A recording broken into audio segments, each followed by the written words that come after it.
Welcome to this traditional Japanese house.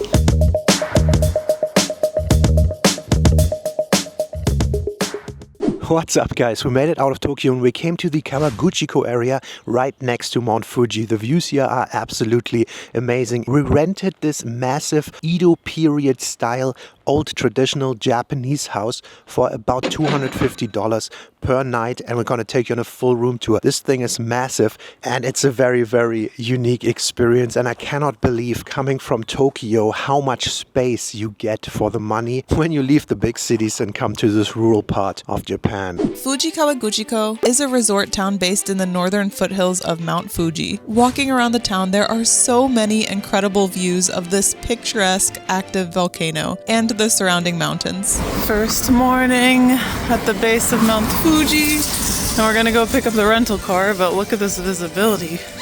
That's beautiful. There are also some nice walking paths and parks around Lake Kawaguchi. We are here in Japan on a trip with my family, and since I have now become the family travel planner and coordinator, I chose this place and location so together we could experience a traditional Japanese residence. All right, this house is huge. It's a 2-story house, around 6 bedrooms, and this is the entranceway. And honestly, coming from Tokyo, this is the size of an apartment in Tokyo. So this is where you would drop off your umbrellas, hang up your coats, and take off your shoes, because we are in Japan. And this is a shoeless house, so it'll take off my dad's shoes there. Put on your wabakis if you have them. I'm not wearing any today. You should make that joke in every Japanese house. Wabaki. Wabaki. Wabaki. Yes, but this is the entrance hallway after you enter into the house, and we have multiple directions we can go, as you can see, but we're gonna go this way for now. This is the traditional tatami room. The east wing first. The east wing, so here we go. This is set up as a sitting room, but you can also set up some futons if you want. You can have 5 people sitting here on your nice mats, enjoying tea, playing games, whatever you feel like. That's this room here. We live in Düsseldorf, Germany, and we have a museum set up like this, but I've never been in a house that's set up like this in Japan. It's kind of cool. Yeah, that museum is kind of like the traditional Japanese house experience, and it's less epic than this building, you'll see. Pretty awesome. And if you've read any manga growing up, or even anime, or even now, you see like it has this traditional side where you have this open connecting to all the rooms here, and you can fully open up all of the windows, everything in summertime, let some nice breeze go through the entire house. So you could have grandma sitting over here on this nice path while watching the kids play, and all of these windows open up fully, and it's quite nice. So there's so many details. You have the glass here to flow through, you have the wooden doors. I'm curious to see how the insulation is. We have a few mosquitoes trying to come in, but they aren't yet, so we'll continue on this way. All right, so this is the next room, continuing with the tatami theme. You can open this up fully to make one giant room if you would like, or separate it. We have our sleeping space nicely separated here. Phil and I set up the futons in this room, and this one has air conditioning, so that's why we chose this room as well. It's quite nice. This is where they would store all of the mats here for more guests. Yeah, look at the amount. Those are not blankets. Those are futon mats, mattresses. Just to sleep on. Yeah, you can lay this all out. I think this would easily sleep like 15 people if it has to. Easily, but it's just the 2 of us in this room. As far as I know, I saw in these old style houses, they always have that in the walls there, these closets basically built in. Yeah. And everything is with these sliding doors, the closets, the outdoors, and the in-betweens, as you see. Yes. Well, speaking of sliding doors, we're going to continue with the sliding door. So this is the tatami mat room continued. Honestly, there's big room full of just space where you can fully open it up. This looks like storage a bit. They have an older piano here, some closet armoire styles here, some space in here as well for storage. Incomplete closet space there. Yeah, everything has ACs, but they had also these heaters everywhere. Yeah, I guess I would assume in the winter time it gets a little cold, right? Because it's not very thick walling, but they have a nice piano here that we can play. Let me try my 4th grade. You guys ready for some epic stuff? Here we go.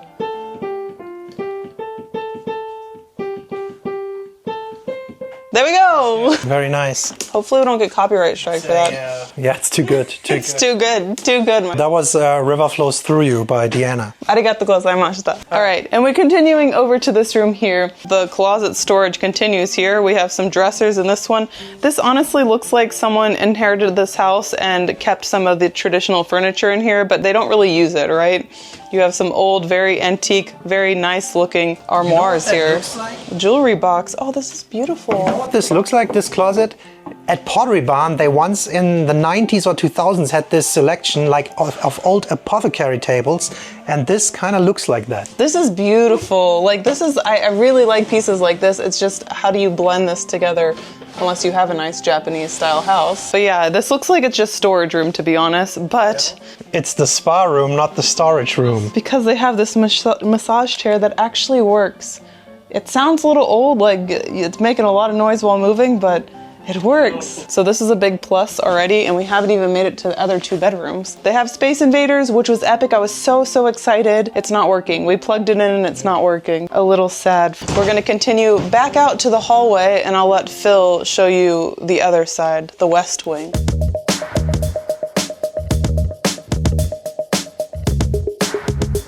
All right, so this is back to the hallway entrance. We came from here, but let's go into the kitchen and bathroom area. And I say area because the separation is really interesting. I haven't even looked in here.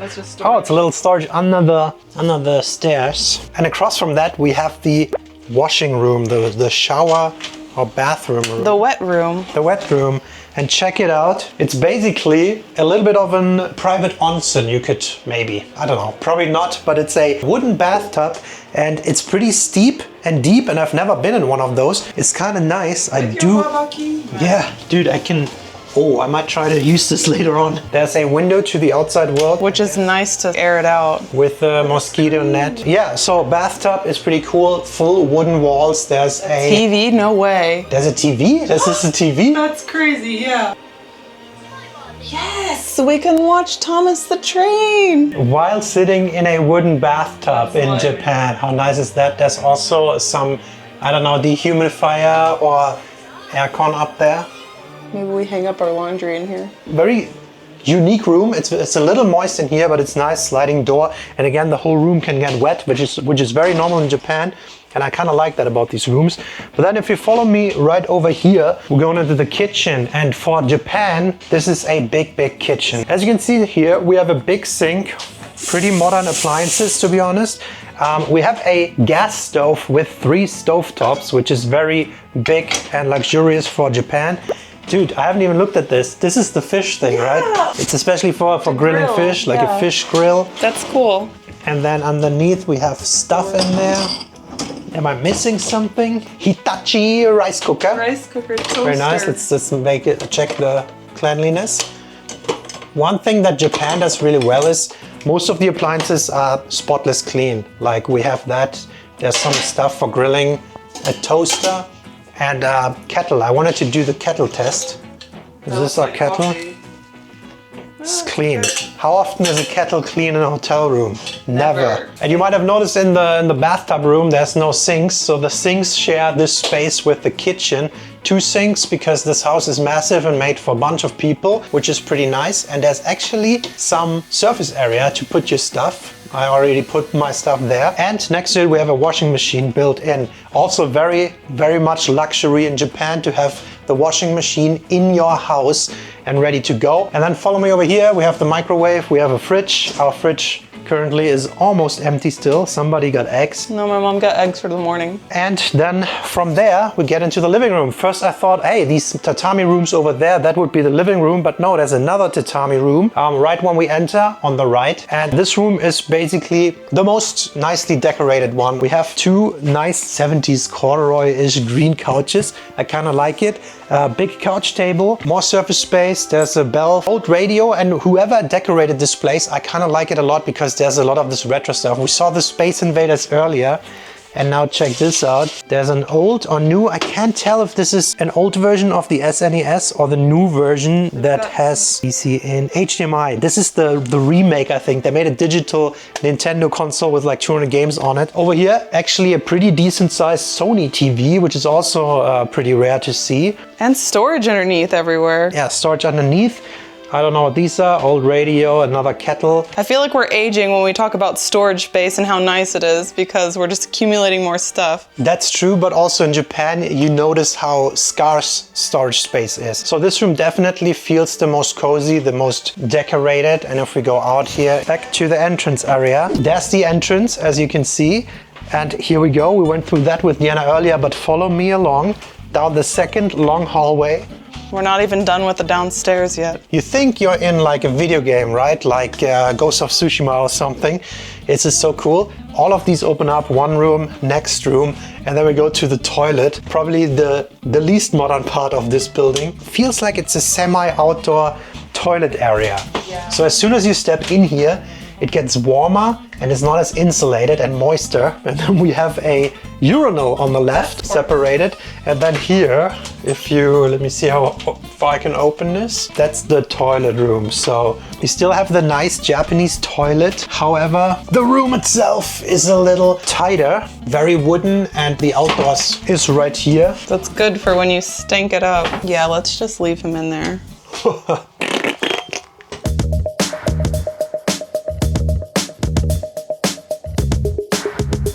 All right, going back down this long, narrow hall corridor, you might have noticed an upstairs section, which they have.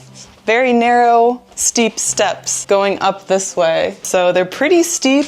I think if you have bad knees, this would be difficult. It's very narrow, very steep. You get a little workout going and all the way. You know what helps though? 2 rails, one on each side. It makes it so much better to go up. As an old person, I can attest. So we have 2 bedrooms here, and they have it set up here. This is also a tatami room, but they have raised beds. They have 3 beds that you can sleep in here. It came unset up because I think they didn't know which beds we wanted to sleep on, if we wanted downstairs, upstairs. This is where my brother will probably end up sleeping, but it's honestly a decent size. This is bigger than the rooms we stayed in Tokyo. Yeah, I think each of these beds is at least 80 centimeter, maybe 90 or a meter, so pretty decent size. They have their own air conditioning up there, and it's probably a little nicer to sleep on the first floor, to be honest. There's also storage there, but it's blocked off a bit. I mean, have a little section in there. If you were to make this a proper bedroom, not just a rental maximization thing, it could be very nice for one person or even a couple. But going back over here is the other bedroom, surprisingly, and you can fit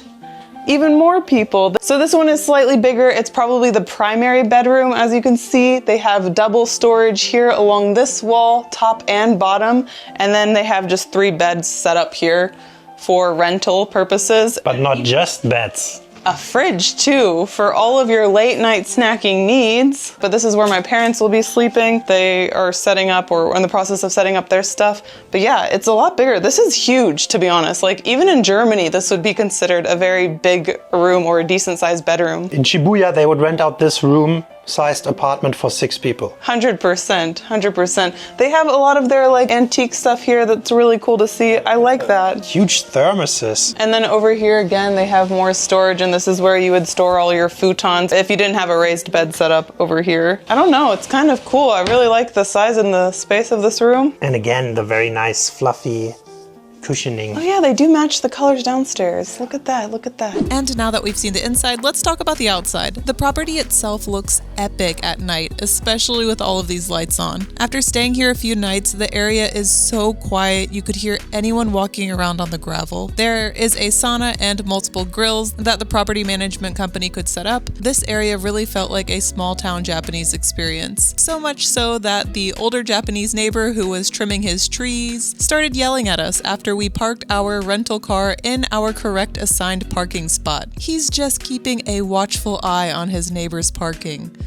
To get that good authentic experience. And before we continue, we ask you to like the video and subscribe for more videos around the world. If you want to further support us, you can do that at patreon.com/DNNPhil, where we make additional monthly videos for certain tiers. Shout out to our soulmate patrons, Lauren Jared, Roger Lupka, Robin, David Dugmore, Leslie Garnay, and John. Thank you! Yeah, so that was basically the house tour, and this thing, believe it or not, rents out short term for between $250 and $300 per night. And if you think about it, our last Tokyo apartment, which was way smaller, cost about the same thing, and it's kind of unbelievable coming out here and seeing the amount of space that you get for the same money. I mean, I think that's like everywhere in the world. The further out you go from the bigger cities, the more space you get for around the same price. Exactly. So let us know if you think you could live in a house like this with these thin walls. You know, paper thin walls, they say. Literally. They literally have them here. Yeah. The light is shining through as well, but you get some space, and we're definitely closer to nature than we were in Shinjuku. Yeah, we're gonna go on a nice little walk around the lake, so we'll see you in the next one. Thank you so much for watching. Bye-bye. Bye! Well, so the sun is beginning to set over the lake already, a little earlier. This is the life. Dude over there fishing, catching some stuff. We've got abandoned paddle boats here, but then this beautiful nature. This is gorgeous. And there's not any people. All the day trippers from Tokyo have left.